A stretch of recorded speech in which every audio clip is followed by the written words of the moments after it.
ସନ୍ଧ୍ୟା ବେଳେ ଆଉ ଭିଡ଼ ଆଉ କେତେ ଭିଡ଼ ହେଲେ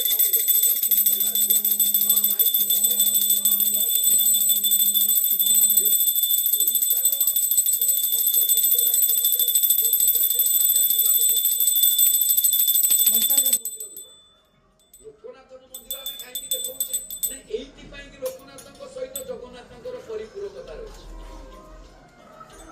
ଆଉ ଯିଏ ପଞ୍ଚ ପାଣ୍ଡବ ଭିତରେ ଦ୍ୱିତୀୟ ପାଣ୍ଡବ, ତେଣୁ ଆମେ ଲୋକନାଥଙ୍କ ମନ୍ଦିର ଯେହେତୁ ଶ୍ରୀକ୍ଷେତ୍ର ପୁରୀ ଆଉ ଜଗନ୍ନାଥଙ୍କ ସହିତ ନୀତିରେ ସଂଶ୍ଳିଷ୍ଟ, ତେଣୁ କରି ଆଉ ଏଠି ଅତ୍ୟଧିକ ଭକ୍ତ ମାନଙ୍କର ସମାଗମ ପାଇଁ ସୁବିଧା ରହିଛି, ଜାଗର ପଦା ବୋଲି କୁହାଯାଇଛି। ତେବେ ଆଜି ଯେମିତିକା ଆପଣ ଦେଖିବେ ଆଜି ଲିଙ୍ଗରାଜଙ୍କ ମନ୍ଦିର ସବୁଠୁ ଭିଡ଼, ଲିଙ୍ଗରାଜଙ୍କର ମହାଦୀପ ବର୍ଷକରେ ଶିବ ମନ୍ଦିରରେ ମହାଦୀପ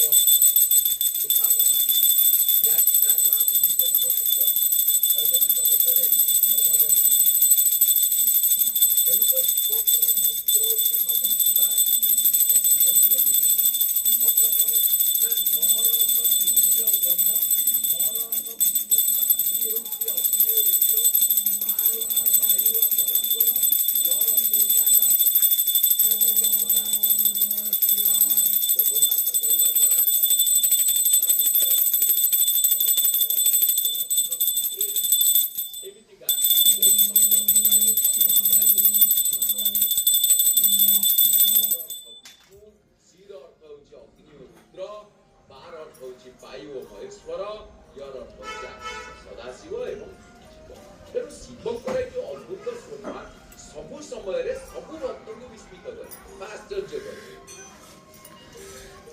ତାଙ୍କର ବର୍ଣ୍ଣ ଶୁଭ୍ର, ତାଙ୍କର ବର୍ଣ୍ଣ ମଧ୍ୟ ଚିନ୍ତା ସମ୍ପର୍କରେ ସଂକେତ, କାରଣ ସାମାନ୍ୟ ଟିକେ ଛିଟା ଲାଗିଗଲେ ଆମକୁ ପରିଷ୍କାର ଭାବରେ ଜଣାପଡେ, ତେଣୁ ନିଜେ ସେଇଲେ ପରିଷ୍କାର ଜଣା ପଡିବ। ତେଣୁକରି ভাল ପଟରେ ତିନି ଧାରର ବିଭୂତି